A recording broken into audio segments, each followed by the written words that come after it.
Pessoal, boa noite. Espero que todos estejam bem, para que a gente possa dar sequência nas nossas aulas, no nosso curso. E a proposta de hoje, para quem tem o livro, é a 18ª aula do curso de Mediúnico 2.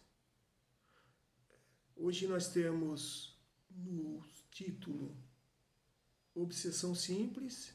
Como sempre, essas aulas têm A e B, né? Então, no item A é obsessão simples, no item B, amai os vossos inimigos. A gente vai ver, para quem leu o livro, leu a matéria, sabe que as duas coisas estão interligadas, né? Como tudo aquilo que Kardec faz, né? Todo o ensinamento do Espiritismo, ele está sempre vinculado. Às vezes, no primeiro momento, você olha uma coisa e olha a outra, fala, não tem nada a ver. Mas à medida que a gente vai desenrolando, vai destrinchando, você percebe que estão interligados, como quase tudo, né? Praticamente nesse mundo. E hoje nós vamos falar sobre obsessão. As aulas anteriores já falaram, já deram uma definição do que é obsessão. E a gente vai falar mais para ter uma ideia, para a gente pegar esse gancho. Então, obsessão ela sempre bilateral, não existe uma obsessão de um lado só, são sempre a conexão de duas mentes, é sempre o pensamento e o sentimento que é emitido por uma mente, geralmente uma mente obsessora, e uma mente receptiva, uma mente que recebe. Então nós temos dois fatores aqui, nós temos a afinidade e temos a sintonia. Sabemos que a obsessão para efeito didático, ela foi colocada em três graus, né, ou em três classes, digamos assim. Nós temos a obsessão simples, nós temos a fascinação e nós temos a subjugação. Para nós que já somos espíritas, já estamos estudando já há algum tempo, a palavra mediunidade, obsessão, mundo de provas e expiações, são termos muito comuns dentro do nosso convívio. Para falar em obsessão, fica claro que a gente vai ter que ficar mais claro a gente entender da seguinte maneira. Nós estamos no mundo de provas e expiações. Sabemos que no mundo de provas e expiações, uma das características predominantes é a predominância do mal sobre o bem. Portanto, aqui nós temos espíritos extremamente maus, espíritos criminosos, espíritos doentes e espíritos que tiveram que voltar para a sala de aula, né? Fazer de novo a mesma lição. Então, dentro desse emaranhado, você imagina que tipo de psicosfera que nós criamos aqui. Então é perfeitamente pertinente, comum que haja a obsessão. A obsessão ela vem em forma de expiação, outras vezes em forma de provação, em forma de provas, mas o fato é que ela está aí, né? E a obsessão, como a gente já disse, ela tem uma característica de espíritos, tem uma característica vingativa. Geralmente são espíritos que buscam se vingar. Como eles perderam o corpo físico e ele não consegue se vingar de uma maneira direta com o seu desafeto que está encarnado, então ele usa desse meio que ele tem, que é obsediar. Como ele está no invisível, nós estamos no mundo espiritual, mas numa dimensão material. Então nós não vemos os espíritos. E sabemos que para o obsessor, quanto mais o anonimato para ele é importante, porque ele tem mais uma possibilidade de sucesso. Quando você não sabe onde está seu inimigo, o que ele está fazendo, ele tem muito mais chance, nós temos muito mais chance de ser vítima, de ser atingido, do que se a gente estivesse ouvindo ou vigiando. E o obsessor ele está sempre nos vigiando. Como nós estamos vindo aqui de algumas milhares de reencarnações, e estamos aqui, como eu disse, no mundo de prova e expiações, a gente tem uma série de desafetos por aí, nós sabemos disso. E a gente reencarna com uma proposta de se reconciliar, de evoluir e de caminhar ombro a ombro com esse irmão, como disse Jesus. Mas nem sempre a gente consegue. Então, de alguma forma, quando é feito esse planejamento reencarnatório, a gente reencarna aqui, a gente nasce, e na maioria das vezes, dentro desse planejamento, está lá a mediunidade, que geralmente ela se manifesta no primeiro momento pela obsessão. Então, a obsessão, quando ela tem uma característica de obsessão simples, como é dito, porque obsessão é um nome genérico. Todos os tipos de subjugação de um espírito de uma mente sobre outra mente é tida como obsessão. Mas aí foi classificado, como eu disse, como obsessão simples, como fascinação e como subjugação.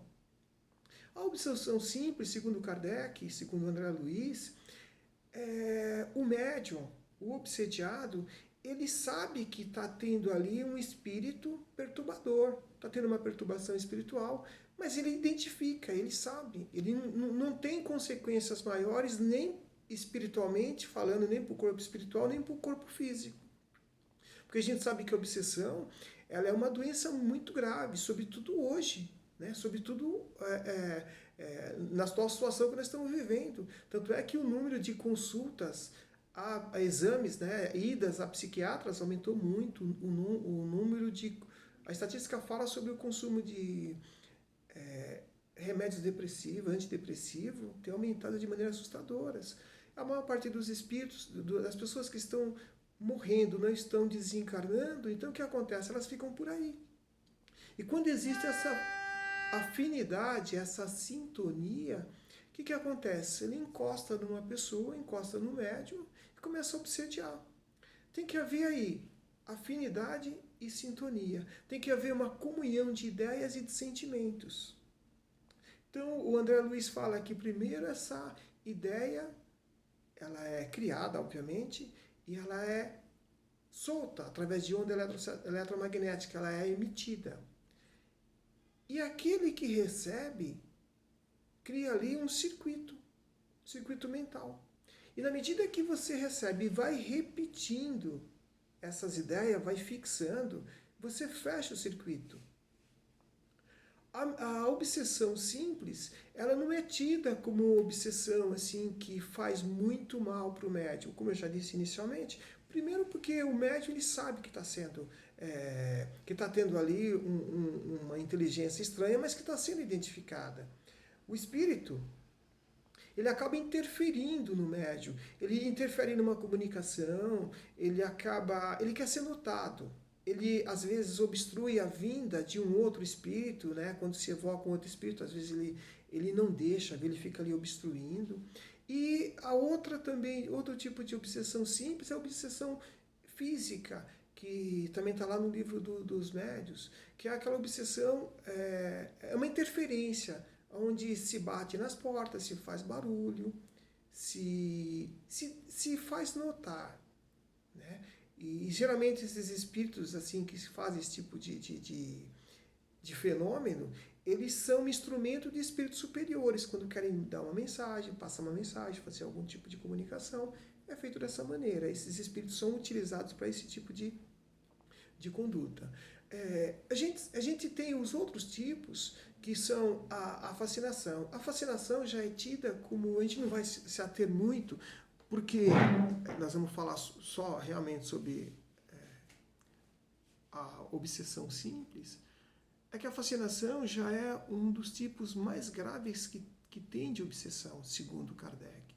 Por quê? Porque ela depende de um espírito astuto, um espírito muito esperto, muito inteligente, com muita habilidade nas técnicas obsessivas. E normalmente ninguém está isento disso. Ele acaba envolvendo pessoas muito inteligentes, pessoas bastante instruídas, pessoas bastante espiritualizadas. Tá? Mas é sempre uma parceria. O Jacobson Trovão, ele fala que uma das maiores provas que nós somos médios é a obsessão. Por quê? Porque a obsessão é a dominação de uma mente sobre outra mente. E não existe pessoas que estejam imunes à obsessão. Nenhuma. Esse contato mente a mente, ele existe. E isso faz com que a gente tenha uma certeza de que todos somos médium, como disse André, como disse Kardec. Alguns, obviamente, médiums ostensivos, outros médiums naturais, né, os médiums mais que é mais latente, que talvez em algum momento vá se manifestar. E a mediunidade, a obsessão, quando ela é destacada, quando ela é ostensiva, é muito mais interessante, é uma prova que o médium, que a mediunidade consegue, que o médium consegue se precaver sobre isso. Porque existe algum tipo de obsessão que o médium ele não percebe, ele não identifica. E aí sim se pode fazer um estrago, tanto na saúde como na conduta. Porque, como eu comentei, via de regra, os espíritos falam, a Kardec fala, que a mediunidade, a obsessão, ela busca atingir alguém, ela busca se vingar. Você imagina, a pessoa desencarna, ele tem um desafeto, ele acha que aquela pessoa foi responsável pela morte dele, foi a causa da ruína dele. Ele perdeu mulher, ele perdeu filho, perdeu riquezas, perdeu bens materiais. E ele não está evoluído bastante para perdoar. O que ele faz quando ele chega do outro lado? Ele pega, tem lá uma turminha do mal, ele se junta com essa turma, que é uma série de outros espíritos obsessores, espíritos astutos, e começam a tramar uma vingança. E esse processo obsessivo, eles podem durar durante muitos e muitos e muitos séculos. Nós temos um caso aqui se eu não me engano, Domínios da Mediunidade, no capítulo, me parece que é o capítulo 6. Tem um caso lá de obsessão que já está há 10 séculos. É algo que aconteceu na Toscana, aconteceu na Europa. E eles estão lá, já há muitos séculos envolvidos. E a ideia fixa que o espírito começa a implantar, ele começa a emanar e começa a trabalhar essa ideia fixa na cabeça do outro, na mente do outro, para que acabe dominando e ele acaba sendo aceitando, é um dos mecanismos para exatamente tomar conta, tomar posse. E quando ele consegue fazer isso, ele subjuga o indivíduo. Por isso que a obsessão simples, ela vai para a fascinação e ela vai subindo, ela vai para a subjugação. A gente sabe que o estrago maior é na fascinação, porque na fascinação é uma ilusão que ela faz sobre o médium, sobre o obsediado. Ele não se dá conta que ele está sendo obsediado. Ele não se dá conta que tem ali uma inteligência que está colocando ele numa situação muito ridícula. Como eu disse, independe da condição intelectual dele, do quanto ele é instruído, do quanto ele é inteligente, do quanto ele é espiritualizado. Mas se ele não tiver essa moralidade, ele vai estar vinculado. E uma vez envolvido, fica muito difícil dele sair. Como a gente é espírita, a gente sabe da reencarnação. A gente estuda, a gente trabalha, sabe que a vida ela é única. Sabe que a vida é única e que nós temos várias existências. E durante todas essas nossas existências, aqui ou em outros orbes semelhantes, porque nós estamos aqui no mundo espiritual, mas numa dimensão material, esse corpo de relação que nós temos aqui, que nos faz visíveis, quando a gente perde, a gente voltando para o mundo da invisibilidade, né, para essa dimensão invisível, a gente acaba se deparando com esses desafetos, os quais a gente não conseguiu resolver aqui, como Jesus falou, reconcilie com o teu irmão enquanto está ombro a ombro. Então a gente tem muitos casos de obsessões, e são coisas muito simples de acontecer, muito comum, mas é algo extremamente complexo. Complexo porque depende de muita habilidade. A gente tem vários espíritos bastante elevados que nos falam, que mandam para nós essas informações através da psicografia, e foi através da mediunidade que se descobriu esse mundo espiritual, se descobriu a mediunidade, se descobriu a obsessão, né? Isso se tornou muito mais fácil, e para o espírita que já estuda o espiritismo, que estuda o evangelho, tem mais condição de identificar isso, de identificar esse tipo de patologia. Tá? normalmente o que se chama de uma doença psicossomática, porque ela é causada mentalmente, ela começa no cérebro, mas ela tem um efeito físico. Às vezes ela acaba atingindo o emocional, né, da tua mente, ela vai para o teu emocional e ela desestabiliza todo o teu organismo, todo o teu físico, todo o teu corpo. E as consequências dessas atuações, desses seres invisíveis, desses nossos irmãos que estão no mundo espiritual, invisível, é muito drástica. Quando ele realmente quer obsediar, quando ele tem muita raiva, tem muito ódio. Fica difícil quando a pessoa não percebe, não procura ajuda, não procura trabalhar a tua reforma íntima. Fica difícil ele conseguir superar uma situação dessa sem ajuda. Fica difícil. Então a gente vê muito como isso acontece. O amai os vossos inimigos tem a ver exatamente com isso. Por quê? Porque todo aquele que a gente não perdoa nesse mundo, que é o nosso desafeto, e não que não temos, que nós não podemos ter desafeto, porque até Cristo teve desafeto. Cristo tinha lá os escribas, tinha os fariseus, saduceus, o sacerdote lá do templo. Eles eram desafeto de Cristo, eles odiavam Cristo, tanto é que conseguiram botar Cristo na cruz e matar Jesus. Então é algo que ninguém está livre. Ninguém está livre, sobretudo nesse mundo de provas e expiações. Então, quem trabalha, quem estuda o Espiritismo, tem que estar muito atento a isso. Porque quanto mais você fica em evidência, mais você é vigiado pela espiritualidade. Sobretudo aqueles desafetos, né? Aqueles inimigos nossos de vidas passadas. Mesmo que nós não os tenhamos como inimigos, mas se eles acreditam que são nossos inimigos, nós não sabemos o que nós fizemos em vidas passadas, ainda bem, né? A gente não sabe, mas eles ficam nos perseguindo.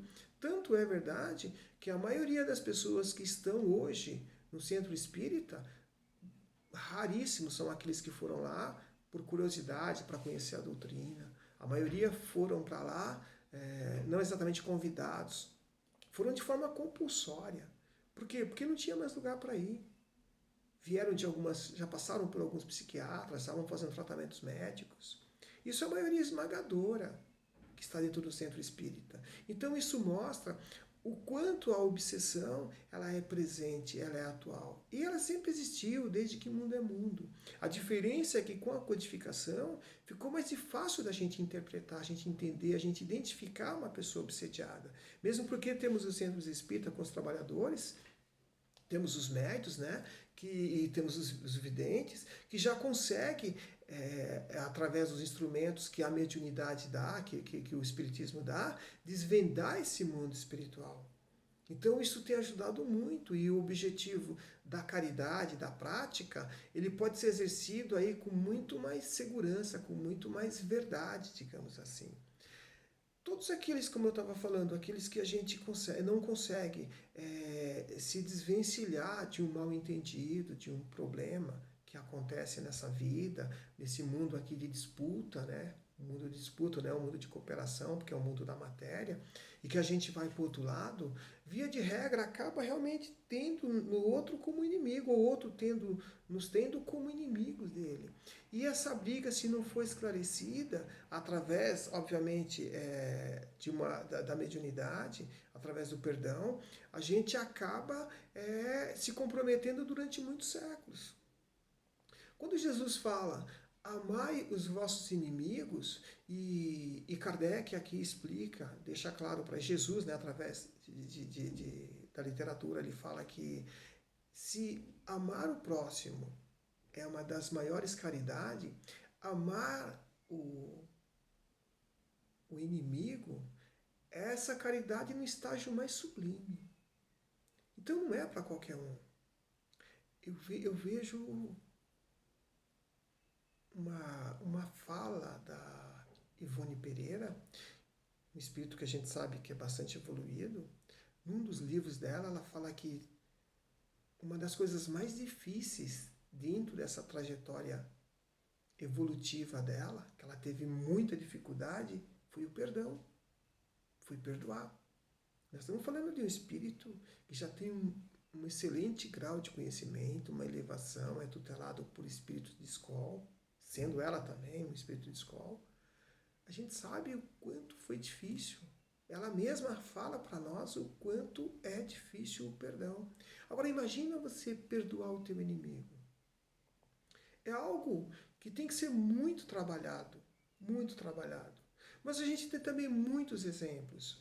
Porque existe uma coisa muito bonita no meio de tudo isso, quando a gente passa a estudar, passa a refletir, passa a meditar sobre o que a gente está estudando. Por mais duro que seja um obsessor, por mais cruel que ele seja, por mais vingativo, ele tem alguém que ele ama. Seja um filho, uma pessoa querida que ele deixou, seja esposa, filho, pai, mãe. E o fato dele amar, esse sentimento de amor, ele se contrapõe a tudo aquilo que ele sustenta, prega e atua. Eu comparo esse amor de um obsessor, esse amor que um obsessor tem por um ser querido, digamos que seja o filho dele, como uma fagulha dentro de um universo de escuridão, dentro de um espaço.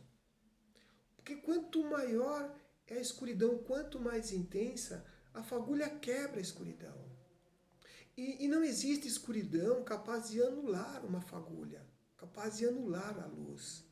Portanto, essa luz ela só tende a crescer. E eu vejo a escuridão, fazendo aqui uma analogia, a escuridão seria o quê? Seria esse ódio, essa maldade que esses irmãos nossos trazem. Mas na medida em que ele ama uma pessoa que está encarnada ou não, essa é uma porta que ele não consegue fechar. Ele não consegue fechar para o amor.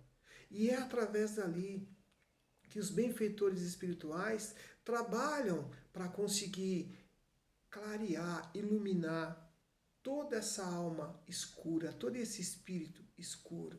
É essa brecha que a maldade não consegue fechar.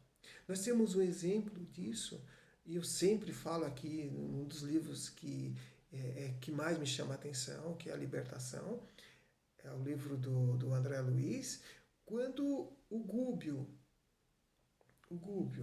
que é um espírito, um instrutor, um espírito evoluído, que veio para fazer o resgate. E dentro desse resgate, ele também foi permitido que ele resgatasse a própria filha dele. Só que essa filha dele está sendo obsediada por uma falange de 60 obsessores. E tem como chefe o Saldanha. Esse Saldanha tem um filho que está preso. O Gúbio conseguiu se infiltrar no meio de tudo isso, fazendo parecer que também é um dos obsessores. E para que ele consiga trazer o obsessor por lado dele, o que ele faz? Ele vai até a prisão, onde está o filho do Saldanha, onde está o Jorge, obsediado pela mãe e pela esposa, que já desencarnaram por conta da prisão dele. Ele vai até lá e consegue libertar aquelas duas entidades, consegue recolher as duas entidades, obviamente com a anuência do Saldanha, e ele consegue fazer uma prece onde na descrição é dito que chove luzes, né? Um chuveiro de luz dentro da cela, dentro do manicômio. E aí o que ele faz? Ele traz esse Saldanha, esse espírito obsessor, chefe dos obsessores, ele traz por lado dele. Veja, esse obsessor está trabalhando para matar a filha do Gúbio, a filha dele. Então, isso que é perdoar o seu inimigo, isso é um exemplo, isso dá visibilidade para o ensinamento de Jesus. A gente não tem só esse caso. A gente tem esse, a gente tem outros no livro Ação e Reação, que mostra como, por maior que seja o obsessor, por maior que seja o inimigo contra nós ou contra quem quer que seja, ele sempre ama alguém. Mesmo sendo um mundo de provas e expiações, mesmo sendo um mundo onde o mal tem a predominância, ele não consegue ainda anular essa luz chamada amor, essa luz chamada o bem. Por menor que seja essa fagulha, ela é sempre uma porta. A não ser que o espírito obsessor jamais amasse alguém, tivesse uma pessoa cara. Mas não, ele sempre está se vingando por algo que ele amava, que ele perdia, então, que ele perdeu. Então ele está sempre se vingando porque isso caracteriza que ele perdeu algo que ele gostava. Então ele tem um sentimento bom. Não sei se é para a pessoa ou para a coisa, mas ele tem. Então, gente, fica muito claro isso. Então isso é muito bonito, é algo para a gente refletir, é algo para a gente pensar, né? Como é que a gente pode perdoar os nossos inimigos? Não é trazer para nossa casa como a gente imagina. O perdoar acima de tudo, a gente não querer o mal dessa pessoa que nos odeia. É a gente trabalhar para que a gente possa se reconciliar com ela no momento oportuno. É destruir ela no sentido, destruir essa luz, essa escuridão que há nela e trazê-la para nós, ou seja, destruir o inimigo fazendo dele um amigo, como na maioria das vezes acontece quando esse espírito obsessor ele é esclarecido. Ele acaba virando amigo, porque ele percebe, diante do esclarecimento, que essa briga dele é contraproducente. Não vai levar a lugar nenhum, ele só perde. Então, quando a gente estuda o Espiritismo, a gente entende o que é amar os nossos inimigos. Amar aquelas pessoas que nos fazem mal. Orar por aqueles que nos perseguem. Tá? Então, eu acho que assim fica mais fácil. Eu acho que deu para dar uma ideia. Claro, nós temos vários livros aqui que falam o mecanismo da mediunidade, domínios da mediunidade, libertação, ação e reação. Tem uma coisa muito bonita também no livro Boa Nova, no capítulo 12, que ele fala sobre amor e renúncia. Então, ao mesmo tempo que nós amamos, nós temos que aprender a renunciar. Em nome do quê? Em nome do reino do céu. Em nome do amor maior do nosso Pai. Porque tudo que está aqui é para o nosso aprendizado, nós não somos donos de nada. E com a mesma intensidade com que nós amamos, nós temos que entender que tudo isso faz parte de um todo. E que nós estamos aqui para chegar até o nosso Pai, até o reino dos céus, até o reino de Deus. Então, tem muita coisa para a gente estudar, mas o importante é a gente refletir sobre o que aconteceu hoje, nessa aula de hoje. Tá bom, pessoal? Obrigado e até a próxima.